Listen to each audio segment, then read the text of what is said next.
ways. And today, in our second lesson from Luke's Gospel, we find another example of wisdom at the feet of God. I invite you now to hear these words from our Lord. Now, as they went on their way, Jesus entered a certain village where a woman named Martha welcomed him into her home. She had a sister named Mary who sat at the Lord's feet and listened to what he was saying. But Martha was distracted by her many tasks. So she came to him and asked, "Lord, do you not care that my sister has left me to do all of the work by myself? Tell her then to help me."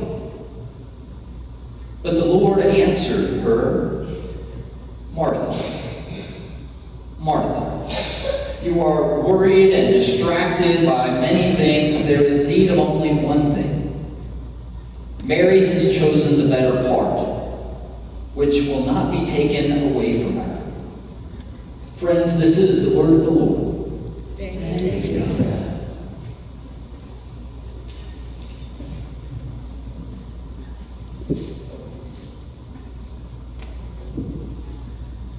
Sooner or later, every parent with more than one child, and as one of our members told me after our first service this morning, every grandparent also becomes a part of this conversation as well, will hear these words.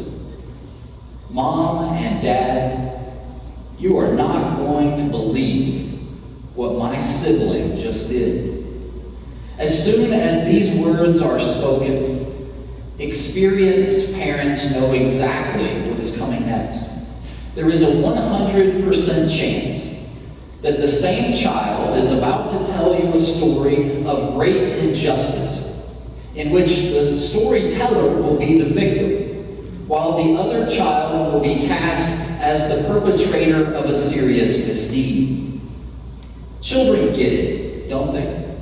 They recognize from a very early age that the parents are the primary authority figure in their lives.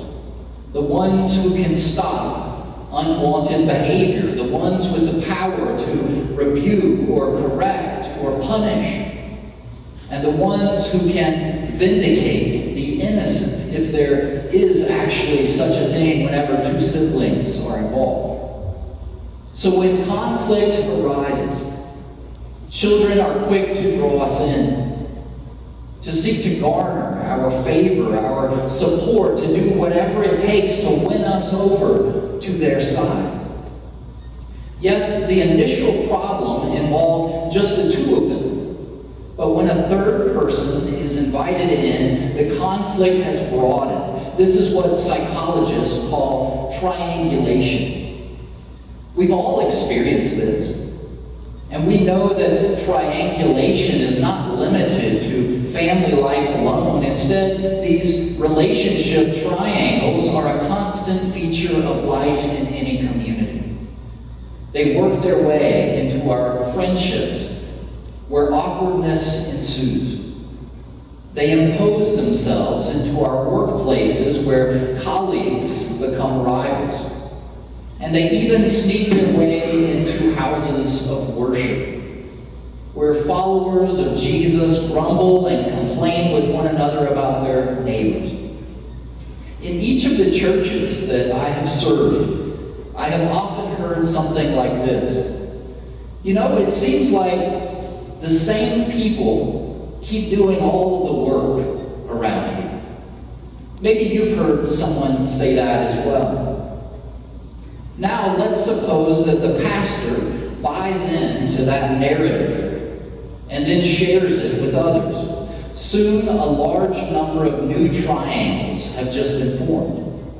Seminary officials know that this is coming, so they train us to be cautious and about choosing sides and about placing blame wherever that side or blame may be in any congregation. Jesus, too, was aware of this danger.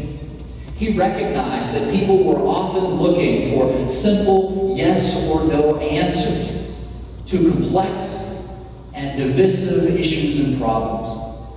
Come on, Jesus, they goaded. Pick sides. Choose your allies. Speak up and put those people in their place, whoever those people may be. Yet that strategy was never very effective. If anything, it usually resulted in a rebuke of the one who was seeking to triangulate him. Our second lesson this morning is a great example of this, and I want you to notice how ably Jesus deals with the dispute between these two sisters. Here's the setting. Jesus has entered the home of a woman named Martha. He is there to receive her hospitality, to share a meal, to engage in table fellowship. The hostess is buzzing around, offering all of the appropriate gestures befitting the great teacher who is now a guest in her home. And yet, just beneath the surface, all is not well. While Martha is hard at work, her sister, Mary, is sitting at the feet of Jesus, absorbing any bits of wisdom that he might wish to share. And it's there, in that moment, when the text tells us that Martha is distracted by so many things that she's just not living in the moment. She's irritated and resentful. Not just about the current situation, but with memories that she carries with her of every conflict that these two sisters have had in every moment which predates this. Exasperated and sensing an opportunity for vindication, the hostess throws her arms up into the air and she demands a yes or no answer from the authority figure in the room, saying, "Lord, don't you care that my sister has left me to do all of the work by myself? Tell her then to help me." Between my undergraduate work and my seminary training, I served as a young adult volunteer of the Presbyterian Church USA. That year, I was assigned to work in a homeless hostel in Edinburgh, Scotland.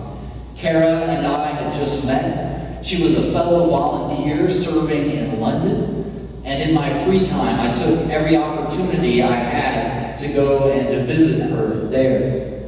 I can still recall one of those trips to London. Kara was at work, and I was exploring the city by myself. I was in the underground subway system known locally as the Tube. I had my map, but I was confused, so I decided to ask for help. I waited for the next passenger to walk down the long hallway on the way toward the train platform. He was wearing, when he approached, a suit and a tie. He was carrying a briefcase. I kindly said, "Excuse me, can..." The man made eye contact with me for all of 1 second. He never said a word. He looked straight ahead, and he kept on walking. Flustered and amazed, I waited for the next person to walk down that long hallway on their way to the train platform. He was also dressed in a suit and tie. I said, "Excuse me, Ken?" And after a brief moment where he made eye contact with me, he also quickly avoided my gaze. He looked right past me, and he walked full steam ahead. Now, not only was I anxious about feeling lost, I was also feeling angry. It seemed personal. I imagine in hindsight, of course, that these people must have thought that I was panhandling. And I threw my hands up in the air and I yelled, "I just need some directions." It was that moment when everyone in earshot realized that a crazy American was harassing Londoners underground. And from that point onward, every passenger that came my way gave me as much space as possible within those cramped quarters. Clearly, my response was out of character. It was not my best moment. And soon my anger gave way to embarrassment. I wonder if Martha felt the same way when she threw her hands up into the air and demanded Jesus tell her to help me. Jesus, now triangulated in the years-old conflict between these two sisters, spoke gently. Martha, Martha, you are worried and upset about many things, but only one thing is needed. Mary has chosen the better part, which will not be taken away from her. After yelling at a stranger in an underground tunnel in one of the world's great cities, I sulked over to the platform and boarded a train while everyone else shuffled away from me, continuing to keep their distance. I studied the maps, I focused intently, and I ultimately made my way back home. Yet that experience reminds me of how our earthly worries can distract us.